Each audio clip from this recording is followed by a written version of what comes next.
안녕하세요. 오늘은 소신호 공통 이미터 교류 증폭기 실험에 대한 수업을 진행하도록 하겠습니다. 참고 문헌은 다음과 같습니다. 네, 소신호 공통 이미터 증폭기의 실험 목적은 저희가 이 증폭기의 직류 등가 회로, 교류 등가 회로에 대한 개념을 이해하는 것입니다. 그래서 소신호 공통 이미터 증폭기는 여러분들이 커먼 이미터라고 했었죠. 커먼 이미터 앰플리파이어라고 생각하면 됩니다. 네, 그리고 여러분들이 바이패스 캐패시터와 이미터의 저항, 부하의 저항이 증폭기의 전압 이득에 미치는 영향을 실험을 통해서 여러분들이 확인하는 게 이번 실험의 목적입니다. 네, 그러면 커먼 이미터 앰플리파이어를 보죠. 여러분들이 많이 공부했던 거죠.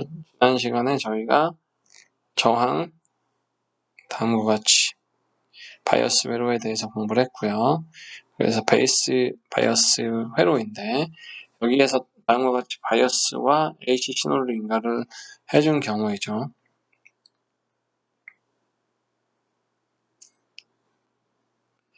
그래서 커먼 이미터 앰플리파이어는 가장 보편적인 앰플리파이어고 입력 임피던스가 이제 높고요. 이제 출력 임피던스도 이제 높은 편이죠. 그렇게 낮은 출력 임피던스는 아니고 보통의 출력 임피던스를 갖습니다. 그리고 전압 이득이 크고 전력 이득을 얻을 수가 있습니다.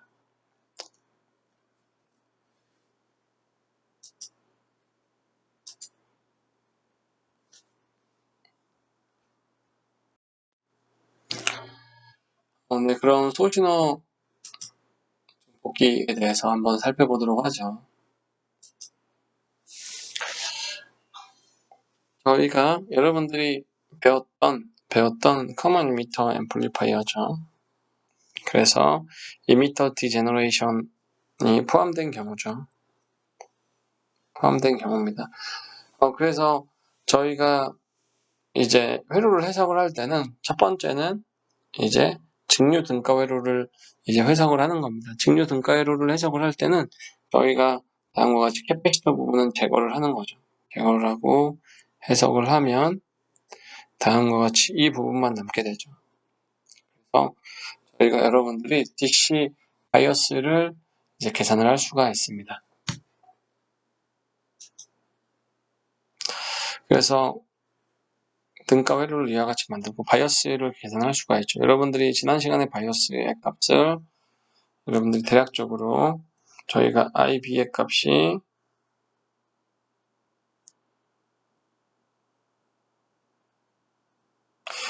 이거 훨씬 작으면 VB의 값은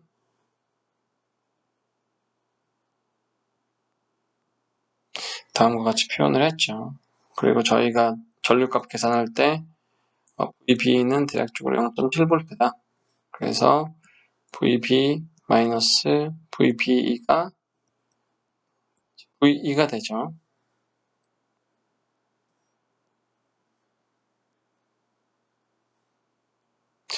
그렇기 때문에 여러분들이 이제 전류 IC는 IE와 유사한 값이고요.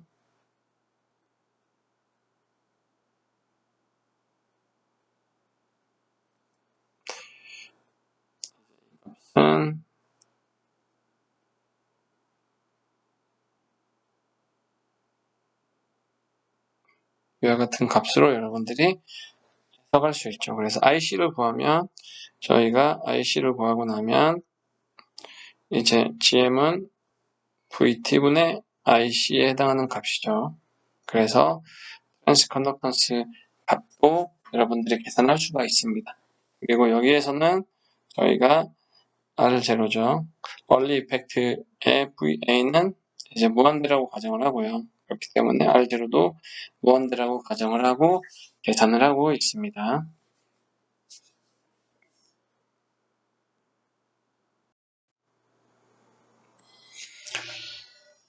그럼 교류 등가 회로를 한번 살펴보도록 하겠습니다. 교류 등가 회로 같은 경우에는 저희가 이 캐패시터가 충분히 크다라고 가정을 하죠. 우선 교류 등가회로에서는 캡이 이제 충분히 크다. 그러면 캐패시터 값은 J 오메가 C분의 1의 값으로 임피던스로 표현이 되니까 캐패시터가 충분히 크면 저희가 캡은 이제 쇼트, 단락으로 고려할 수 있습니다. 그러면 여기 회로가 이와 같이 단락이 되고요. 여기도 단락이 되고 단락이 되죠. 그쵸? 그래서 단락을 해서 표현을 했습니다. 그 회로가 이 회로죠. 단락이 되고 이제 여기서도 단락이 되죠. 단락이 되고 그리고 저희가 VCC 바이어스를 인가해주는 부분은 시간에 따라서 단합의 크기가 변하지 않기 때문에 저희가 이제 버추얼 그라운드로 만들어주죠. 다음과 같이 만들어줬습니다. 그래서 캐패시터를 단락해서 다음과 같이 구성을 했습니다. 그래서 저희가 직류 전원을 적지시킨 다음에 이제 회로를 해석할 수가 있죠. 그래서 스몰 시그널 모델의 형태로 나타나게 되면 다음과 같은 형태로 해석이 되죠. 그래서 이게 R1과 R2가 입력 쪽에 존재를 하고요. 그리고 이미터는 그라운드, 출력벽의 저항은 RC와 RL의 값으로 표현이 됩니다.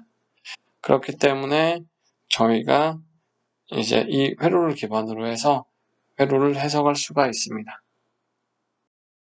그래서 등가 회로를 이용해서 해석을 하면 좀 더 쉽게 해석할 수 있죠. 그래서 등가 회로를 해석할 때는 트랜지스터를 다음과 같이 T 모델과 파이 모델로 만들어서 해석을 합니다. 그래서 여러분들이 다음과 같이 파이 모델을 이용을 해서 해석을 할 수가 있고요. 아니면 T 모델과 파이 모델로 해석할 수 있죠. 파이 모델에서는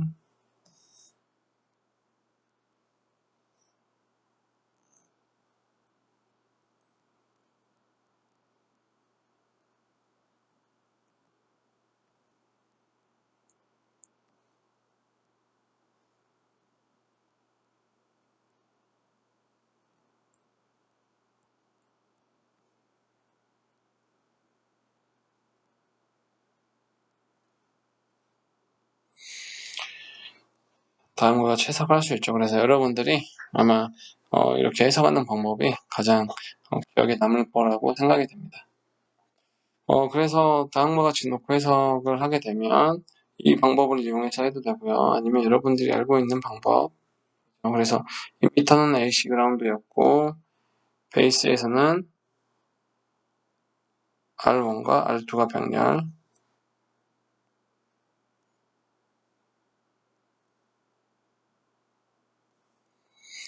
콜렉터 쪽에서는 RC와 RL이 병렬이다 라고 계산을 할 수가 있습니다.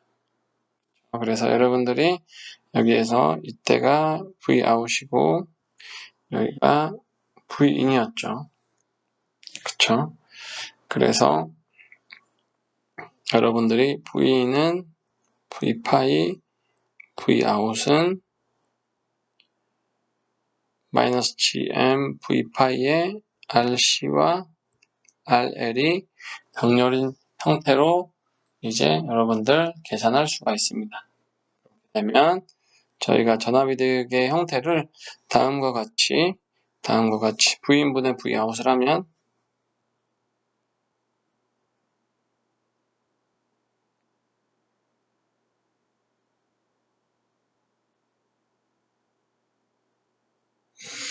-GM RC와 RL의 형태로 계산할 수 있죠. 그래서 여러분들이 아까 GM의 값은 VT분의 IC로 계산을 했고요. IC의 값은 앞에서 구했죠. 그리고 RC와 RL 값은 주어진 값이기 때문에 여러분들이 전압이득을 계산할 수가 있습니다.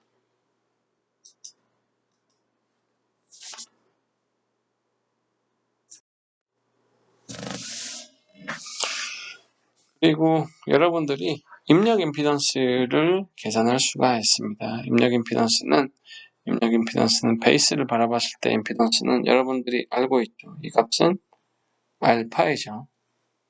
그래서 입력 임피던스 베이스를 바라본 입력 임피던스는 알파이고, 그렇기 때문에 이쪽에 토탈 입력 임피던스는 알파이와 R1과 R2가 병렬인 관계다라고 얘기할 수가 있고요.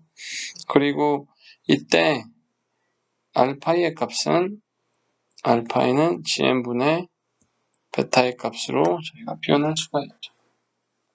그리고 출력 임피던스는 다음과 같이 표현했는데, 출력 임피던스는 아까 구했던 C와 RL의 값이 병렬인 형태로 나타나게 됩니다.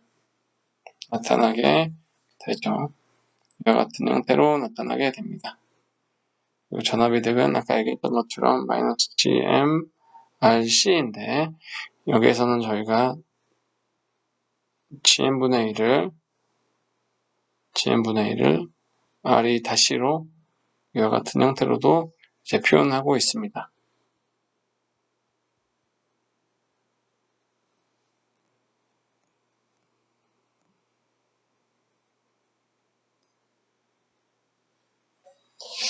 그래서 여러분들이 전압의 값을 이와 같이 계산할 수가 있습니다. 전압이득의 값을 계산할 수 있죠.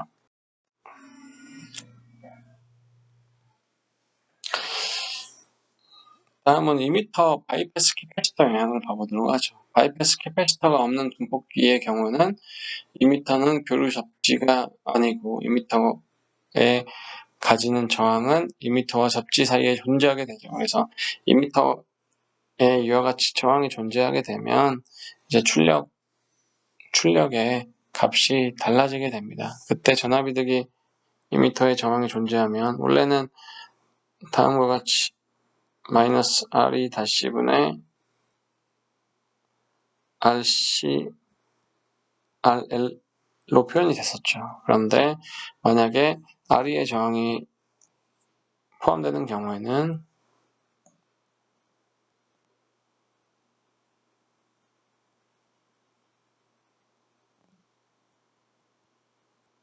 이와 같은 형태로 이제 표현이 됩니다.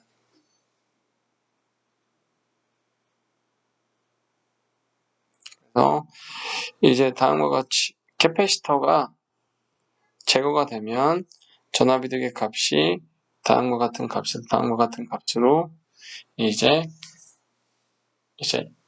감소하게 되죠. 그래서 전압이득이 감소하게 됩니다. 부하저항 같은 경우는, 부하저항은 이제 여기서는 다음과 같이 아웃풋 임피던스로 저희가 표현을 해보죠. 그러면 이 값이 RC 플러스 RL분의 RC, RL의 값이죠. 그래서 전압이득이 다음과 같이 이와 같은 값으로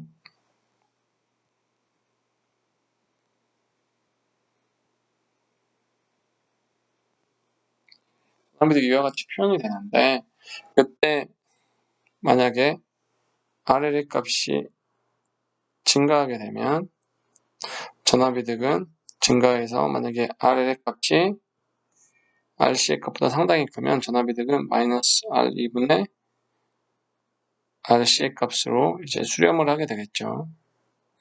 근데 만약에 RL의 값이 상당히 작다, 그 얘기는 RL이 RC의 값보다 작다라고 하면 전압이득 값은 마이너스 R2분의 RL의 값으로 수렴을 하게 될 겁니다. 부하저항이 크냐 작냐에 따라서 전압이득에 영향을 미치지 않거나, 부하저항이 너무 작으면 전압이득이 낮아질 수가 있죠.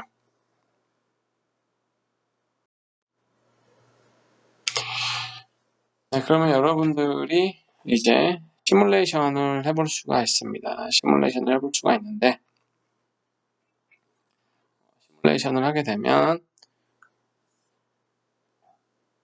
여러분들이 해당하는 값을 계산해 볼 수가 있죠.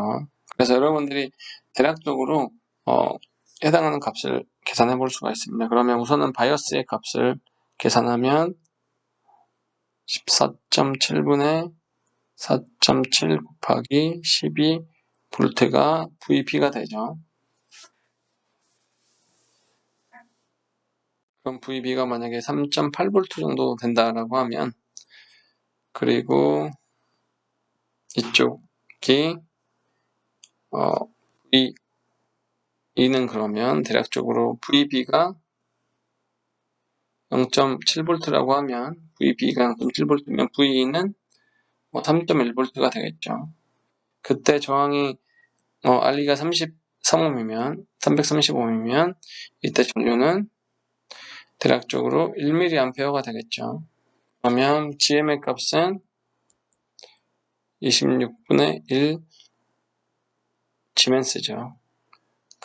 이 값이 이제 R2-분의 1의 값이죠. 그래서 R2-는 GM분의 1은 26이 되죠. 그래서 전압이득은 대략적으로 26분의 620 정도가 되죠. 그러면 620 나누기 26 하면 전압이득이 대략적으로 마이너스 24 정도라고 할 수 있죠. 그래서 이 계산은 약간 오차가 있는 값입니다. 오차가 있기 때문에 여러분들이 잘 다시 계산해 보기 바랍니다. 전압이득이 마이너스 24다.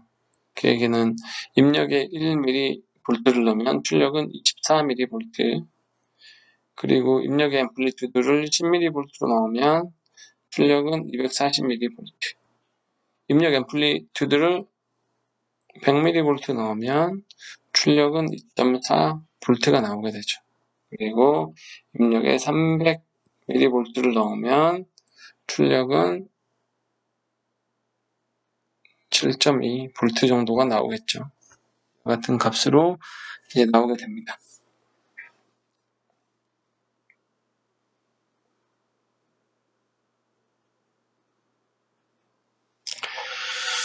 이와 같은 값이 나오게 되는데, 저희가 전류가 1mA 정도 된다고 했죠. 그럼 여기가 3.3V, 여기는 5.8V 정도 되죠. 5.8V 정도 됩니다. 네. 그런데 저희가 이제 여러분들이 신호를 입력을 할 때 입력 쪽에 너무 큰 신호가 들어오면 이제 포화가 되게 됩니다. 그래서 입력에 작은 신호가 들어오면 전압이득이 이렇게 큰 값을 보이다가 입력의 신호가 너무 크게 되면 다음과 같이 포화하게 되죠. 그래서 여러분들이 실험하거나 시뮬레이션을 할 때는 입력의 크기를 되도록이면 100mV의 크기보다 작은 값을 넣어주면 됩니다. 그래서 입력에 다음과 같이 300mV를 넣으면 이제 볼테지 스윙이 14V가 스윙이 돼야 됩니다. 14V가 스윙이 돼야 되는데 이제 스윙할 수 있는 전압의 크기는 0V에서 12V 사이이기 때문에 다음과 같이 포화를 하게 됩니다. 그래서 여러분들이 시뮬레이션 할 때는 이제 이 출력의 값이 포화가 되지 않도록 다음과 같이 시뮬레이션을 해주는 게 좋습니다. 다음으로는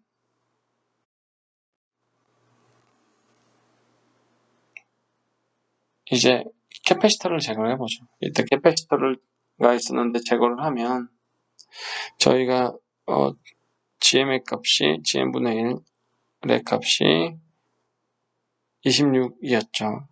그래서 원래 전압이득이 26분의 620 정도에서 캐패시터를 제거하면 26 플러스 330분의 620 정도가 되죠. 그러면 이 전압이득은 이제 2보다는 작아지게 되겠죠. 그래서 저희가 입력에 이와 같이 신호를 넣지만 출력은 2보다는 작은 출력의 전압이득이 2보다 작은 값으로 다음과 같이 나오게 됩니다. 그래서 이와 같이 바이패스 캐패시터를 제거하게 되면 전압이득이 낮아지는 걸 여러분들이 확인할 수가 있을 겁니다.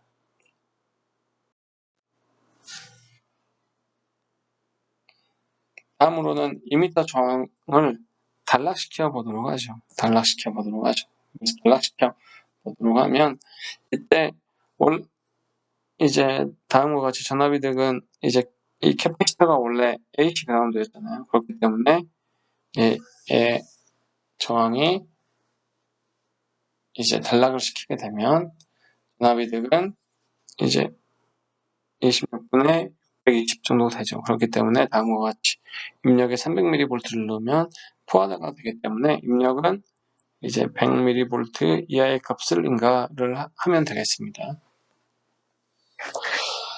그렇게 하도록 하고, 그리고 2m가 이제 단락이 됐기 때문에 전압이득은 R분의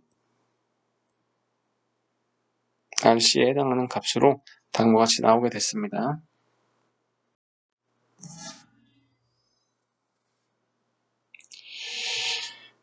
네, 그리고 이제 부하 저항을 이제 개방을 하고 했죠. 부하 저항을 개발하라고 했습니다. 부하 저항을 개발하라고 했는데, 여기에서는 시뮬레이션을 할 때 이제 이 부하 저항을 개방하면 에러가 나기 때문에 여기에서는 이제 아주 큰 저항을 넣고 시뮬레이션을 했습니다. 부하 저항을 개방을 하게 되면 이제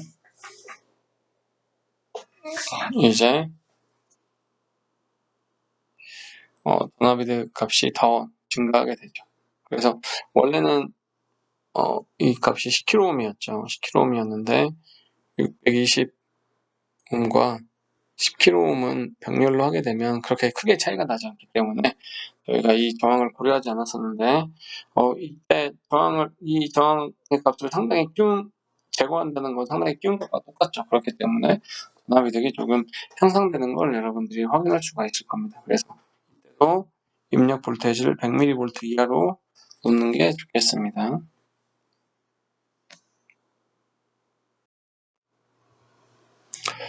그래서 여러분들이 실험을 하고 나면 다음으로는 실험 방법에 대해서 한번 해보도록 하죠. 제가 실험할 때 다음과 같이 전원 공급기, 파워 서플라이와 함수 발생기, 그리고 오실로스코프를 사용을 합니다. 그리고 빵판과 트랜지스터, 캐패시터를 사용을 하죠.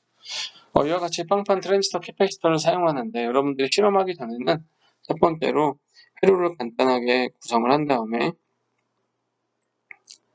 예를 들어서 1kΩ 2개나 아니면 이 저항 2개를 이용을 해서 입력을 신호를 주고 출력을 이제 테스트를 해볼 수가 있죠. 그러면 이때 여러분들이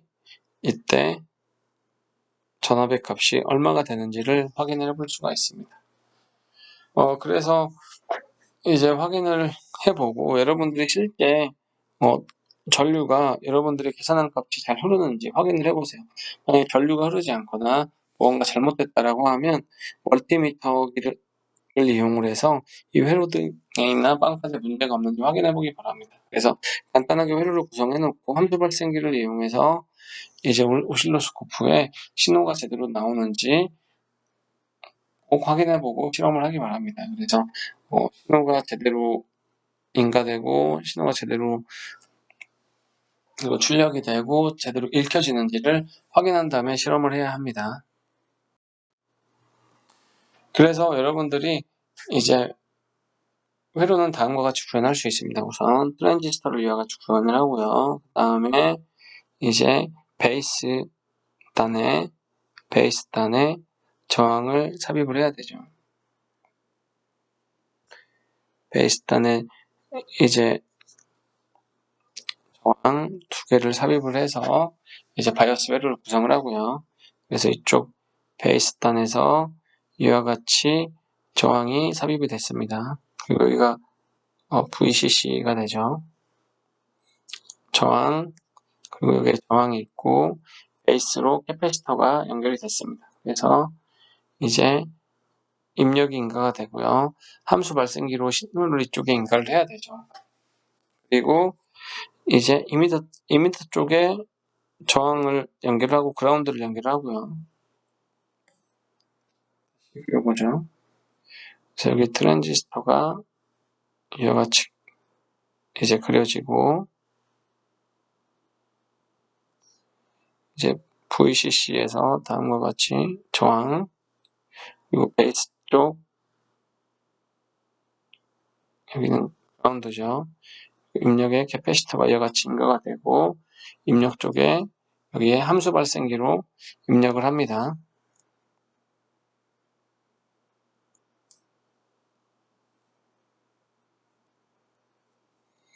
그리고 이미터 쪽에는 캐패시터를 다음과 같이 AC 그라운드 하고요. 그 다음에 이미터 쪽에도 저항이 하나 있어야 되죠. 그리고 콜렉터는 다음과 같이 저항 연결하고, 출력의 캐패시터 한 다음에 로드에 다음과 같이 저항을 연결하고 그라운드를 묶어주게 됩니다. 네, 이와 같이 회로를 구성을 한 다음에 지금 입력의 신호를 인가를 했죠. 그 다음에 입력 신호를 확인을 하고, 그리고 출력 신호를 다음과 같이 출력 신호는 이와 같이 확인할 수가 있습니다. 그래서 각각 베이스와 이미터와 콜렉터와 이 값 등을 여러분들이 확인해 볼 수가 있습니다. 그래서 특정값과 이론값에는 약간의 오차가 발생할 수 있다는 걸 여러분들이 고려를 하고, 그럼 오차가 발생하면 어디서 오차가 발생했는지 여러분들이 확인해 볼 수가 있습니다. 네, 그래서 여러분들이 다음과 같이 이미터 공통기의 기본 회로에 대한 입력 신호와 출력 신호를 이와 같이 줄 수 있죠. 그래서 입력과 출력 신호를 줄 때는 입력에 너무 큰 신호를 주면 안 되고요. 되도록이면 100mV 정도의 신호가 인가되도록 신호를 주기 바랍니다. 그렇지 않으면 너무 큰 신호를 입력하면 다음과 같이 신호가 포화가 되고 왜곡이 되게 됩니다. 그래서 원래는 입력에 다음과 같이 사인파를 넣으면 출력에는 이제 반전이 되고 신호가 증폭이 돼서 이와 같이 출력이 나와야 되는데, 너무 큰 신호를 입력하면 다음과 같이 신호가 포화가 되게 됩니다. 그리고 다음과 같이 바이패스 캐패시터를 제거를 하게 되면 다음과 같이 이번에는 전압이득이 상당히 작아졌기 때문에 신호가 포화가 되지 않고 깨끗하게 나오는 걸 확인할 수 있죠. 그리고 이미터의 저항을 달라간 경우, 그러면 전압이득이 똑같이 상당히 큰 값을 갖습니다. 그렇기 때문에 다음과 같이 이제 출력 신호가 포화가 된 것을 확인할 수 있습니다. 그리고 포화 저항을 개방을 하게 되면 전압이득이 조금 증가한 걸 확인할 수 있죠. 이때도 이와 같이 포화가 되기 때문에 입력 전압은 100mV의 값으로 인가를 하면 좋겠습니다. 네, 오늘까지 수업한 내용이 온라인 강의로 업로드가 되고 나서 6주차 이후 수업은 학교 결정에 따라서 대면 수업 또는 비대면 수업을 할 예정입니다. 대면 수업 또는 비대면 수업이 결정이 되면 여러분들 이 클래스를 통해서 공지를 하도록 하겠습니다. 그리고 만약 대면 수업을 시작한다라고 하면 이 클래스 공지사항에 대면 수업의 일정, 실험조 편성 등에 대해서, 그리고 실험 일정 등에 대해서 공지할 예정입니다. 여러분들 수업을 듣고 나서 이제 다음 수업 방식이 어떻게 될지 공지사항을 잘 참고를 하면 되겠습니다. 그럼 오늘 수업 여기까지 하고 마치겠습니다. 수고했습니다.